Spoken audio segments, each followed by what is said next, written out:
हाँ देखना पड़ेगा।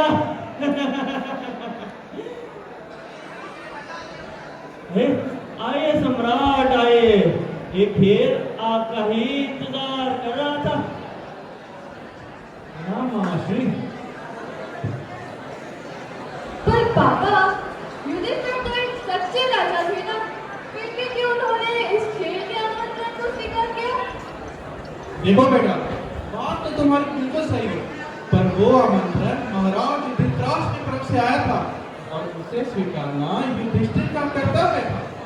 ओहो, आप बात नहीं की सुनी भी ना, कभी नहीं। ये आपके लिए हॉस्पिटल से कॉल आया है। हेलो,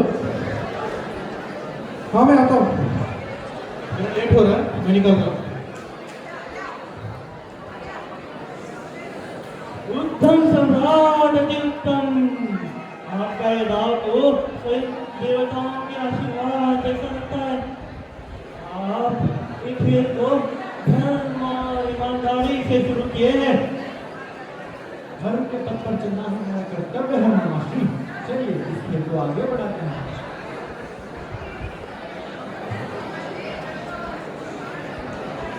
सिस्टर, मेरा बच्चा ठीक तो है ना? अंदर क्या चल रहा है? जी हाँ, आप चिंता मत कीजिए। हमारे हॉस्पिटल के बेड पर आपके बेटे का इलाज कर रहे हैं। वो जरूर ठीक हो जाएगी। आप बैठिए, मैं बताया।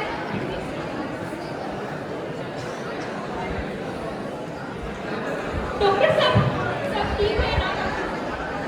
अरे आप डरिए मत, फिक्र की कोई बात नहीं है। पेशेंट अब अच्छे हालात में है, पर हाँ आपको उसका खूब ख्याल रखना पड़ेगा। आपका ये इलाज स्वयं देवताओं के आशीर्वाद जैसा है। आप इतने बड़े सर्जन होके भी हम जैसे गरीबों की मदद करने में नहीं हिचकिचाते। अरे ये तो मेरा फर्ज है। अगर आपको अपने बेटे से मिलना है तो वो रूम नंबर 30 में आप उससे मिल सकते हैं। डॉक्टर, रूम नंबर 3 के पेशेंट का पल्स पर फ्लक्चुएट हो रहा है। हमें तुरंत ऑपरेशन करना पड़ेगा। एक काम करो, मैं ऑपरेशन के लिए तैयार होता हूँ, तुम जाके सारा सामान जी, सेट कर दो। आइए। सिस्टर कहा ठीक, ऑपरेशन के एनेस्थीसिया के लिए दवा इस्तेमाल करने बोल रहे हैं। ठीक है, पर डॉक्टर ने बोला है कि पेशेंट कमजोर है। हम इसे ये दवाई नहीं दे सकते। मैं अपना दिमाग चलाने के लिए पैसे नहीं दिए जाते। ये बड़े साफ का ऑर्डर है, जितना बोला करो उतना करो। चलो जी, युधिष्ठिर जीतता जा रहा है मामा श्री। आपने तो जीतने का वादा किया था ना। चिंता न करो पांडे, हमारा खेल तो अभी शुरू होने वाला है।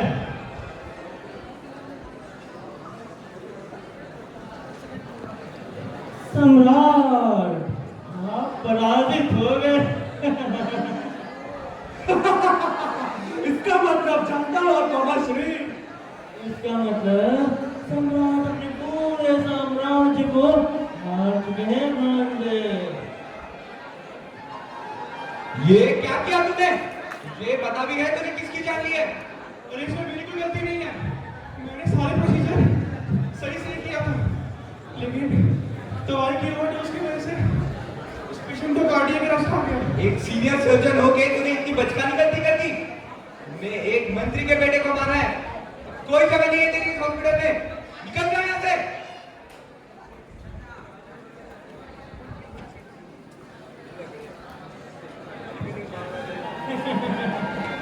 सम्राट, आप अपने सम्राट बनने के अधिकार को भी छू चुके हैं।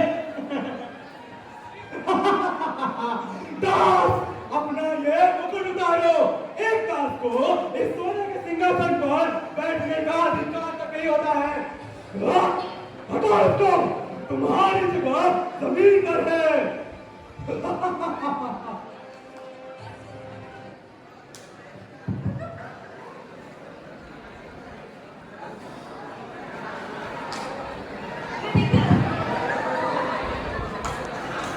नमस्ते भाभी जी। नमस्ते डॉक्टर साहब, क्या कहूँ एक्स डॉक्टर साहब। मैं एक रिपोर्टर हूँ, आपसे कुछ सवाल करने हैं। आप ऑपरेशन करते समय पूरे होशो हवास थे या किसी नशे में? मतलब क्या बोल रही है? मैं तो आप एक एक्सपीरियंस डॉक्टर होकर भी आपसे ऐसी गलती कैसे हो सकती है? इसे गलती माना जाए या लालच में लिया हुआ फैसला? ये इल्जाम सरासर गलत है।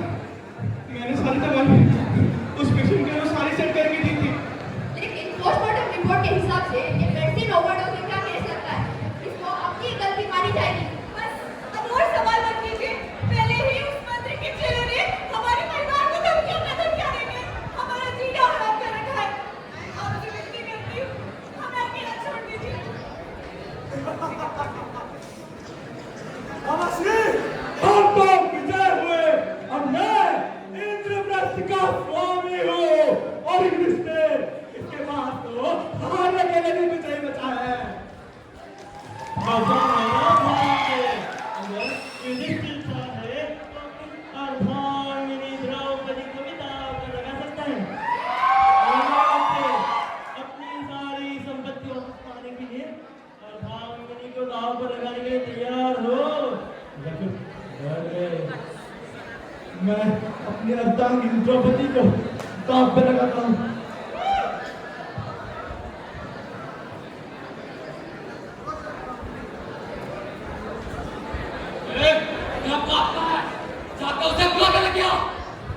पापा, पापा तो घर पे रहे, लेकिन आप लोग कौन हो? अरे बेटी, हम तो तेरे पापा के दोस्त हैं। जा बुला मेरा उसे। पापा, पापा, आप लोग अरे एक तो तुझे हमारे छत्ते मारी की जान दे और तू और क्या बहुत बोला। मैं 1000 बार बोल चुका हूँ, इसमें मेरी गलती नहीं है। मेरी गलती मैं बता दूँ।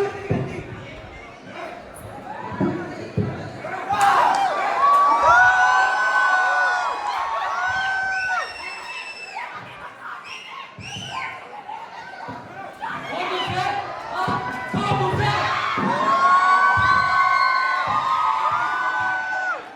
अब तुझे चुकाने पड़ेगी। चल मेरे साथ। वाह युधिष्ठिर, आप अपने पत्नी को भी हार चुके हैं।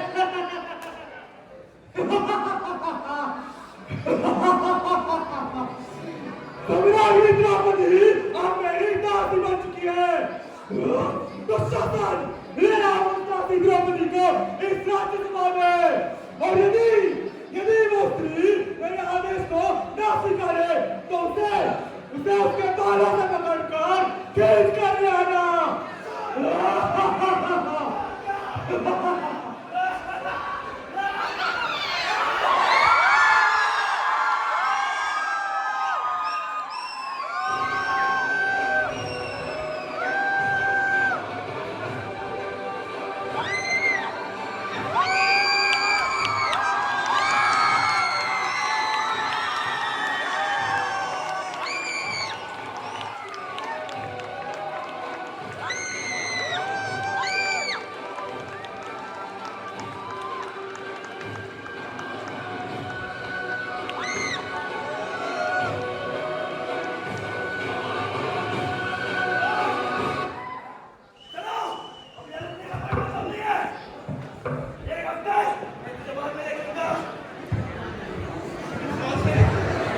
इतनी साल से सत्य की बात कर सकती, मुझे मिलाई क्या? अंत में इंसान ने मुझे और मेरे परिवार को सिर्फ दुखी दिया।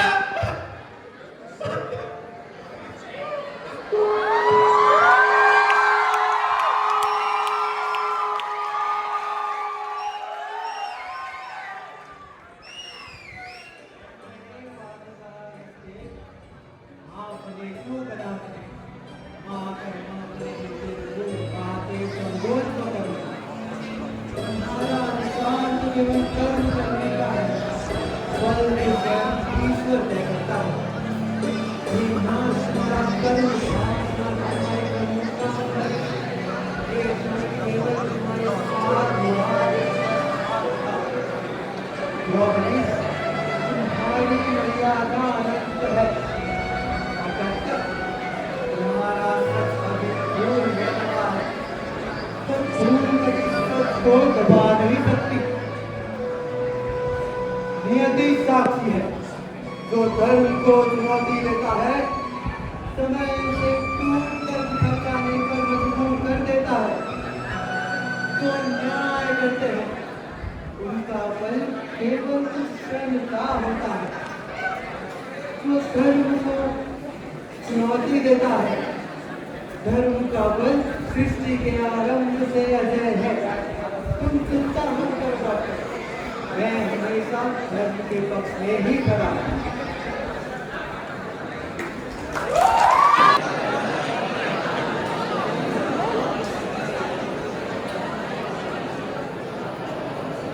ऐसी कॉम्प्लिकेशंस तो मैंने अपनी पूरी जिंदगी में कभी नहीं देखी। हमारे हॉस्पिटल में एक बच्चा हार्ट अटैक के साथ पैदा हुआ। जी डॉक्टर, और इस केस को सिर्फ डॉक्टर अभिनव ही संभाल सकते हैं। वो अभिनव, उसका तो पूरे शहर में नाम खराब है। अगर हम उसे इस हॉस्पिटल में वापस जगह देंगे तो हमारा हॉस्पिटल का नाम बर्बाद कर देगा। नीचे नीचे वैसे भी बच्चा सिर्फ 5 दिनों का ही तो है। सर आप एक डॉक्टर होकर कैसे बोल सकते हैं? हमारे हॉस्पिटल में जो भी आया, छोटा हो या बड़ा, सबका इलाज करना हमारी जिम्मेदारी है। और आपको भी पता है कि गलती डॉक्टर अभिनव की नहीं थी। आपके लालच ने आपको अंधा बना दिया है। अब इस हॉस्पिटल में मैं एक और जान जन्म नहीं दे सकती। अगर तुझे भी उस 2 बड़ी के डॉक्टर की वकालत करनी है तो तू भी जा सकती है। अभी शिवा,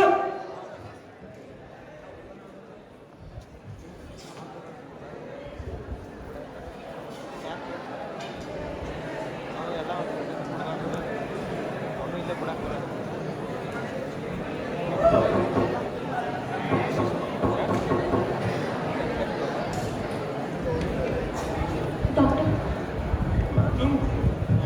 तुम भी मुझे ताने मारने आ गई।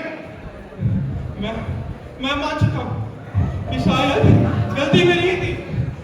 शायद मेरे वजह से उसकी जान चली गई। और क्या चाहिए तुम्हें अब? नहीं डॉक्टर, मैं आपको ताने मारने नहीं आई हूँ।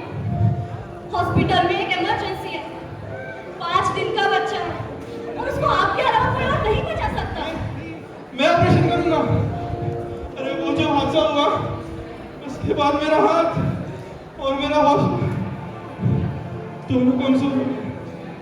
मुझे तो ये लगता है कि शायद तो मैं कभी ऑपरेशन नहीं कर पाऊंगा। नहीं डॉक्टर, आप ऐसे मत बोलिए। इसमें आपकी कोई गलती नहीं है। सच तो यह है कि बड़े साहब के कहने पर दवाई को मैंने बदला था।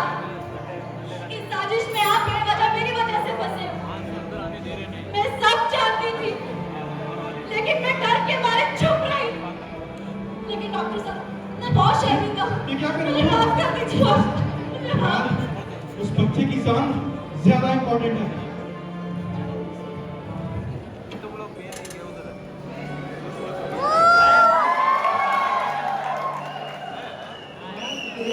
बदलते गए पर मनुष्य की परीक्षा कभी नहीं बदली। धर्म अधर्म का शोर कितना भी बड़ा हो, धर्म की आवाज कभी कमजोर नहीं होती। पर याद रखो, दुनिया चाहे तुमसे मुंह मोड़ ले, दुनिया चाहे तुम्हें गिरा, पर जब तुम्हारा अंतर्मन साफ हो तो हृदय का रास्ता स्वयं प्रकाशित हो जाता है।